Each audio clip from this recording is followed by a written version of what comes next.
Blessings, everyone. Thanks so much for being here. Today I want to talk about triggers. Because oftentimes in our culture, and if I speak for myself, I avoid trigger. You know, when I feel that, when I feel that trigger, my tendency is to want to run away, right? And want to numb out. So whether I numb out through using anime or smoking hemp or coffee, my phone, right? We all have these addictions. And if you can't honestly name 3 addictions, you're probably in denial, right? We all have these addictive tendencies. Doesn't mean we have to judge ourselves for that process, but we can be honest that it's impacting us, right? That in order to heal the trigger, we need to find out what the need is, right? And if we're constantly running away, we never find out what the true need is. And we don't really have a connection to the sensations and the feelings of the experience in the body. So the trigger is a gift.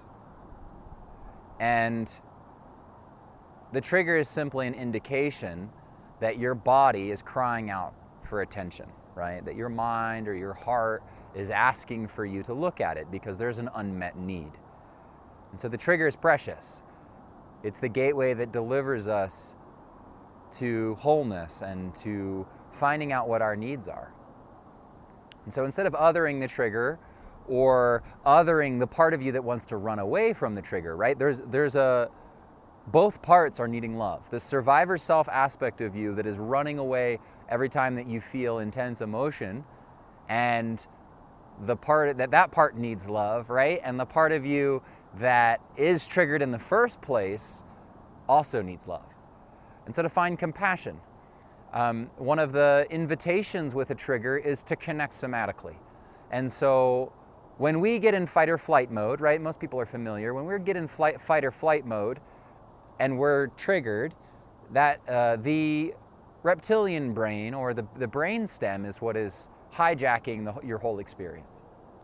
When we go into the body, and my camera's making a really weird sound and it scares me. What is it doing? Oh, that was funny.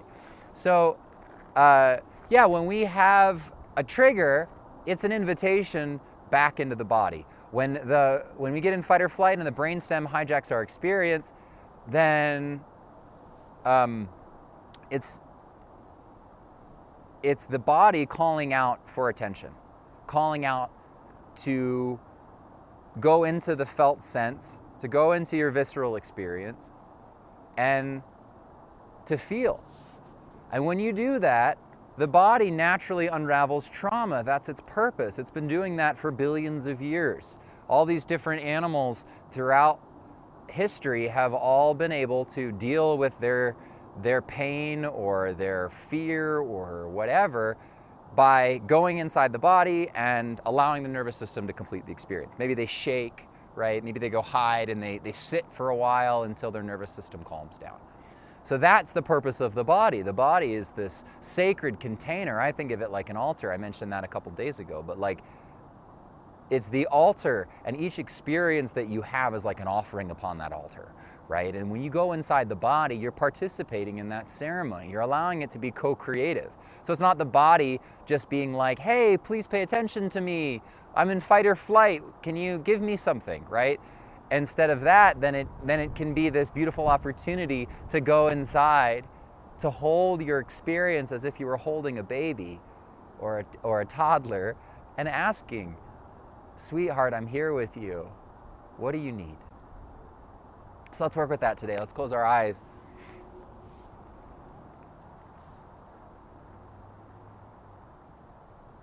Cultivating that inner childlike wonder, that curiosity. What does this moment feel like? What are the sensations in my body? What's the felt sense of my experience right now? Whether I'm having a pervasive emotion or a thought, all of it is an invitation back into the body. The body is everlasting in the present. The body is this gateway that allows us to access this current moment because it's always existing in the current moment. We may be interdimensional beings that are existing throughout space and time and beyond space and time, but we experience this reality in a physical container, in a body that experiences this present moment.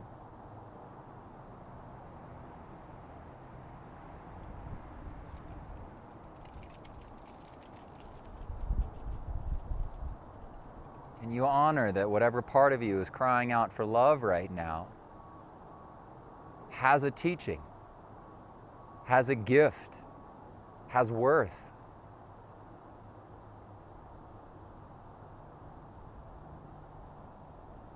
Feel it in the body. Does this sensation have a shape?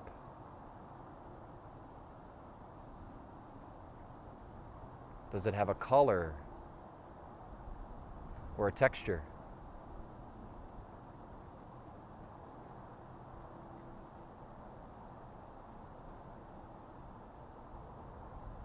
Does it have edges? Is it moving or still?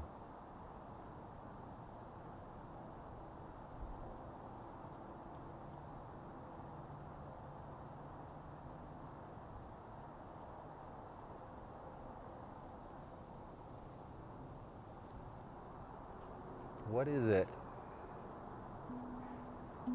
that your body wants to teach you right now?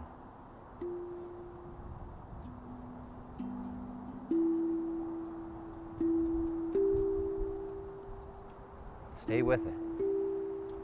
As you notice it, what happens next? Can you trust in your body's capacity in this moment to take the reins and to lead you into the felt experience of this moment?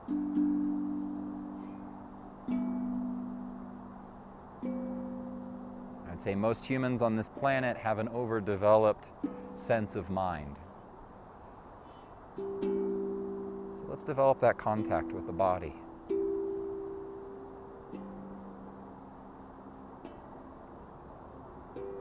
And oftentimes, just observing the sensations in the body is enough. A true emotion will last around 3 minutes if it's felt completely, if you lean into it. This is where discomfort becomes a spiritual practice. When we lean into our discomfort, our comfort zone expands. When we lean into these uncomfortable feelings we've been avoiding throughout our life, there's so much that they're here to teach us.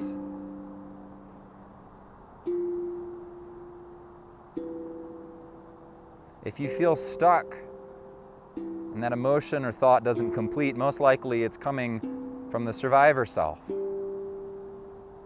And so the reason it's not completing is that there's a deeper emotion underneath, that there's a need to step into the healthy self through connecting with the breath, through feeling your feelings. And oftentimes at this point, if I feel stuck in an experience, I'll simply ask grace, ask Creator, whatever name you call the divine, to fill this experience, to fill the spaces between the thoughts and the sensations, giving grace permission to hold your experience.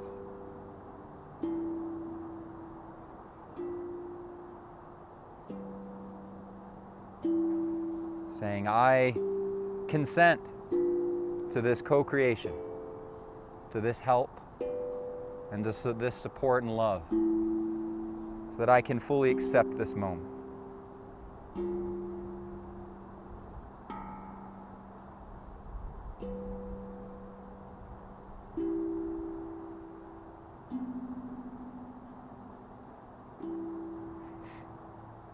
And this is a great place to stay and work. We can go back into the felt sense as we invoke in that grace.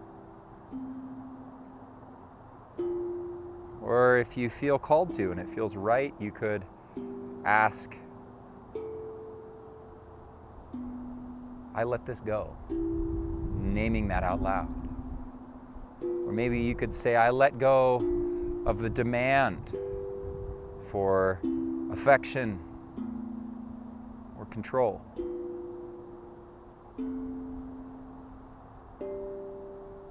Can you choose in this moment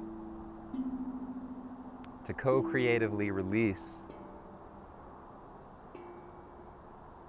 this part of you that is stuck and asking to be felt?